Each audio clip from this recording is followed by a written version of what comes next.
Bagaimana kabarnya hari ini? Alhamdulillah, luar biasa, tetap semangat, Allahu Akbar, Alhamdulillah. Sebelum belajar, mari kita berdoa terlebih dahulu. Berdoa dimulai. Berdoa selesai. Anak-anak, ibu absen dulu ya. Anissa, Alana, Bonita, Caca, Fatih. Oke, hadir semua. Anak-anak, tadi pagi siapa yang melihat hujan? Nah, menurut kalian hujan itu datangnya dari mana ya? Betul, dari awan. Hari ini kita akan melanjutkan pelajaran tentang siklus air. Sekarang perhatikan video berikut. Halo teman-teman, hari ini kita akan bahas tentang siklus air. Siklus air adalah peredaran air yang terjadi terus-menerus dari bumi ke atmosfer dan kembali lagi ke bumi. Siklus air dimulai dari proses penguapan, yaitu evaporasi dan transpirasi. Evaporasi adalah proses perubahan air menjadi uap akibat panas matahari. Contohnya air laut, sungai, danau, dan lain-lain. Sedangkan transpirasi adalah pelepasan uap air dari tumbuhan melalui daun. Uap air yang naik ke atmosfer akan mengalami pendinginan. Ketika suhu turun, uap air berubah menjadi titik-titik air kecil yang berkumpul membentuk awan. Inilah proses yang disebut kondensasi. Ketika awan sudah jenuh dan tidak mampu menahan air lagi, air akan jatuh ke bumi sebagai presipitasi. Bentuknya bisa berupa hujan, salju, atau hujan es, tergantung kondisi suhu di atmosfer. Air yang jatuh ke permukaan bumi sebagian akan meresap ke dalam tanah melalui proses infiltrasi. Air ini kemudian menjadi air tanah yang sangat penting sebagai sumber air bagi manusia dan makhluk hidup lainnya. Sebagian air lainnya mengalir di permukaan tanah sebagai aliran permukaan atau disebut runoff, yaitu air ini akan mengalir menuju sungai dan akhirnya kembali ke laut. Siklus air memiliki beberapa jenis, yaitu siklus pendek, sedang, dan panjang. Siklus panjang melibatkan proses tambahan, seperti pembentukan salju dan es di daerah pegunungan atau kutub. Matahari merupakan sumber energi utama dalam siklus air. Tanpa panas matahari, proses evaporasi tidak akan terjadi, sehingga siklus air tidak dapat berlangsung.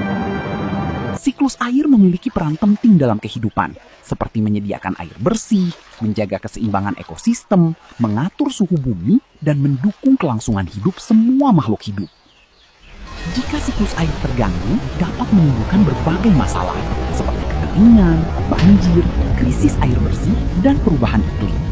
Hal ini sering disebabkan oleh aktivitas manusia dan kerusakan lingkungan. Siklus air bisa kita lihat dalam kehidupan sehari-hari, seperti pakaian yang kering karena penguapan, embun pagi akibat kondensasi, dan hujan yang turun dari awan. Siklus air adalah sistem alami yang sangat penting bagi kehidupan di bumi. Oleh karena itu, kita harus menjaga lingkungan agar siklus ini tetap berjalan dengan baik dan keseimbangan alam tetap terjaga. Yuk, mari kita lanjutkan ke materinya. Sekarang kita akan belajar lebih dalam tentang siklus air. Saat matahari bersinar panas, air di laut mulai berubah menjadi uap dan naik ke udara. Proses ini disebut evaporasi. Bukan hanya laut, sungai dan tanah basah juga bisa menguap. Semua proses penguapan ini disebut evaporasi. Uap air yang naik tadi bergerak semakin tinggi ke udara. Saat udara mendingin, uap berubah menjadi awan. Proses ini disebut kondensasi. Saat awan semakin tebal dan berat, air pun turun ke bumi sebagai hujan. Proses ini disebut presipitasi. Setelah turun sebagai hujan, air mengalir di permukaan tanah. Air kemudian kembali ke sungai dan akhirnya menuju laut lagi. Air yang meresap ke tanah bisa muncul kembali sebagai mata air. Air tanah ini kemudian mengalir dan menjadi bagian dari sungai lagi. Air tanah bisa kita manfaatkan melalui sumur. Air ini sangat penting untuk kebutuhan sehari-hari kita. Air sangat penting bagi manusia untuk minum dan beraktivitas. Tumbuhan dan hewan juga membutuhkan air untuk hidup. Air terus bergerak dalam sebuah siklus yang tidak pernah berhenti. Proses ini disebut siklus air. dan terjadi berulang-ulang setiap hari. Pernahkah kamu berpikir mengapa air di bumi tidak habis-habis?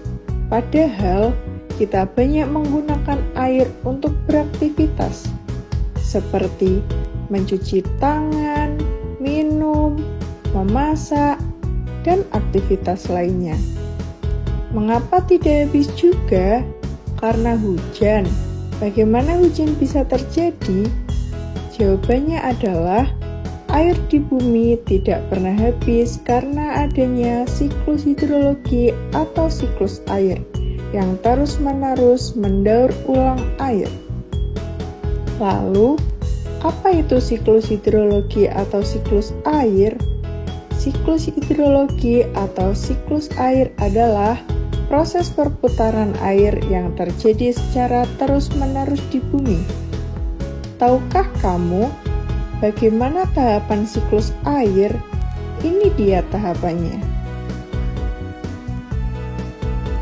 Evaporasi atau penguapan air yaitu air dari permukaan bumi seperti laut, sungai, dan danau menguap menjadi uap air karena panas matahari.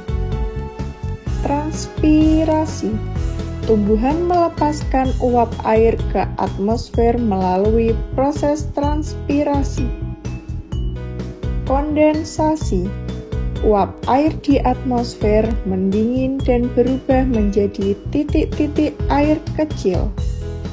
Presipitasi atau hujan, yaitu titik-titik air di awan bergabung dan jatuh ke bumi sebagai hujan salju atau hujan es. Infiltrasi. Sebagian air hujan meresap ke dalam tanah dan menjadi air tanah. Yang terakhir yaitu runoff atau limpasan, yaitu sebagian air hujan mengalir di permukaan bumi dan kembali ke sungai, danau, atau laut. Faktor-faktor yang mempengaruhi siklus hidrologi yaitu energi matahari, suhu, keberadaan tumbuhan, dan gravitasi. Siklus hidrologi memastikan bahwa jumlah air di bumi tetap konstan. Air terus-menerus didaur ulang melalui proses-proses tersebut, sehingga tidak pernah benar-benar hilang. Meskipun air dapat berpindah dari satu tempat ke tempat lain, jumlah totalnya tetap sama. Sudah paham kan apa yang dimaksud siklus air? Melalui siklus air, kita tahu tentang perjalanan air di permukaan bumi. Dari video tadi, apa yang kalian lihat? Penguapan, hujan, hebat. Itu adalah bagian dari proses siklus air. Sekarang semuanya lihat ke depan, perhatikan gambar ini. Ini adalah gambar proses siklus air. Siklus air adalah perputaran air dari bumi ke langit, lalu kembali lagi ke bumi secara terus-menerus. Proses pertama, evaporasi atau penguapan. Air laut, sungai, dan danau menguap karena ada panas sinar matahari. Setelah itu, uap air akan naik dan berubah menjadi awan. Proses ini disebut kondensasi. Ketika awan penuh, maka turunlah hujan.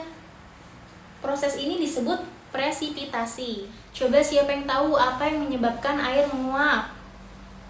Karena ada panas matahari? Betul sekali. Kalau tidak ada matahari, apakah siklus air akan berjalan dengan baik? Betul, kalian semua hebat. Oke, sekarang Ibu akan membagi kalian menjadi dua kelompok. Kelompok 1 menjelaskan proses penguapan, kelompok 2 menjelaskan proses hujan. Kelompok 1,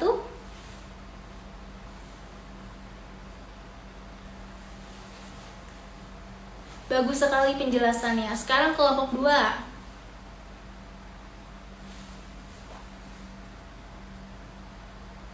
Tepat sekali, good job. Setelah kalian berdiskusi dan presentasi, Ibu akan bertanya cepat ya. Apa nama proses perubahan air menjadi uap? Bagus. Apa nama proses turunnya hujan? Hebat. Sekarang siapa yang bisa menyimpulkan pelajaran hari ini?